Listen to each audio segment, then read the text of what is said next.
ओम श्री गणेशाय नमः। एक बार शीतला माता ने सोचा कि चलो आज देखूं कि धरती पर मेरी पूजा कौन करता है, कौन मुझे मानता है। यही सोचकर शीतला माता धरती पर राजस्थान के डोंगरी गांव में आई और देखा कि इस गांव में मेरा मंदिर नहीं है और ना ही मेरी पूजा होती है। माता शीतला गांव की गलियों में घूम रही थी, तभी एक मकान के ऊपर से किसी ने चावल का उबला पानी अर्थात मांड नीचे फेंका। वह उबलता पानी शीतला माता के ऊपर गिरा, जिससे शीतला माता के शरीर में फफोले अर्थात छाले पड़ गए। शीतला माता के पूरे शरीर में जलन होने लगी। शीतला माता गांव में इधर उधर भाग भाग के चिल्लाने लगी, अरे मैं जल गई, मेरा शरीर तप रहा है, जल रहा है, कोई मेरी सहायता करो। लेकिन उस गांव में किसी ने शीतला माता की सहायता नहीं की। वहीं अपने घर के बाहर एक कुम्हारन महिला बैठी थी। उस कुम्हारन ने देखा कि अरे यह बूढ़ी माई तो बहुत जल गई है, इसके पूरे शरीर में तपन है, इसके पूरे शरीर में फफोले पड़ गए हैं, यह तपन सहन नहीं कर पा रही है। तब उस कुम्हारन ने कहा, हे माँ, तू यहाँ आकर बैठ जा, मैं तेरे शरीर के ऊपर ठंडा पानी डालती हूँ। कुम्हारन ने उस बूढ़ी माई पर खूब ठंडा पानी डाला और बोली, हे माँ, मेरे घर में रात की बनी हुई राबड़ी रखी है, थोड़ा दही भी है, तू दही राबड़ी खा ले। जब बूढ़ी माई ने ठंडे ज्वार के आटे की राबड़ी और दही खाया तो उसके शरीर को ठंडक मिली। तब उस कुम्हारन ने कहा, आ माँ, बैठ जा, तेरे सिर के बाल बहुत बिखरे हैं, ला मैं तेरी चोटी गूंथ देती हूँ। और कुम्हारन माई की चोटी गूंथने हेतु कंघी बालों में करती रही।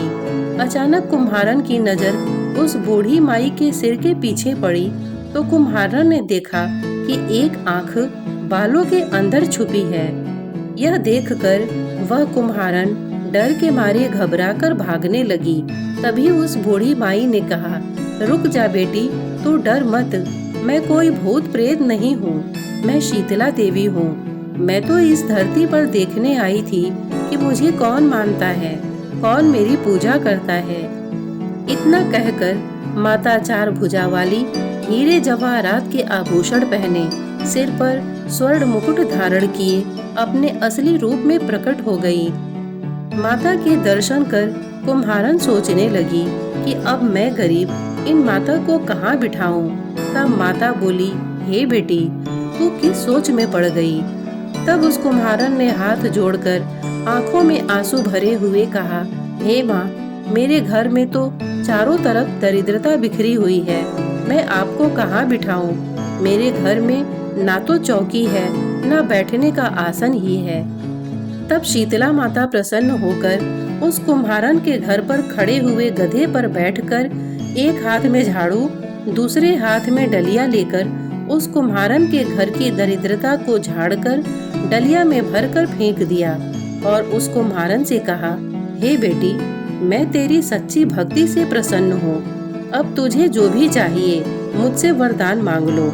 तब कुम्हारन ने हाथ जोड़कर कहा, हे माता, मेरी इच्छा है अब आप इसी डोंगरी गांव में स्थापित होकर यहीं निवास करें और जिस प्रकार आपने मेरे घर की दरिद्रता को अपने झाड़ू से साफ कर दिया, ऐसे ही आपको जो भी भक्त होली के बाद की सप्तमी को भक्ति भाव से पूजा कर अष्टमी के दिन आपको ठंडा जल, दही व बासी ठंडा भोजन चढ़ाए, उसके घर की दरिद्रता को दूर करना एवं आपकी पूजा करने वाली महिला का अखंड सुहाग रखना, उसकी गोद हमेशा भरी रखना।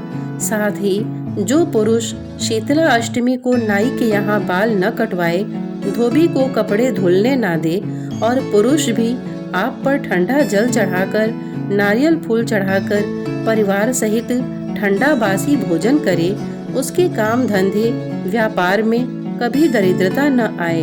तब माता बोली, हे बेटी, जो तूने वरदान मांगे हैं मैं तुझे सब देती हूँ।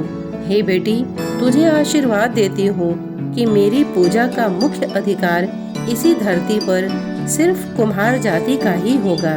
उसी दिन से डोंगरी गांव में शीतला माता स्थापित हो गई और उस गांव का नाम हो गया शील की डोंगरी। शील की डोंगरी भारत का एकमात्र मुख्य मंदिर है। शीतला सप्तमी के दिन यहाँ बहुत विशाल मेला लगता है। बोलिए शीतला माता की जय। श्रोतागण, इतने धैर्य से इसे सुनने के लिए आपने अपना बहुमूल्य समय दिया, इसके लिए आपका बहुत बहुत धन्यवाद। नमस्कार।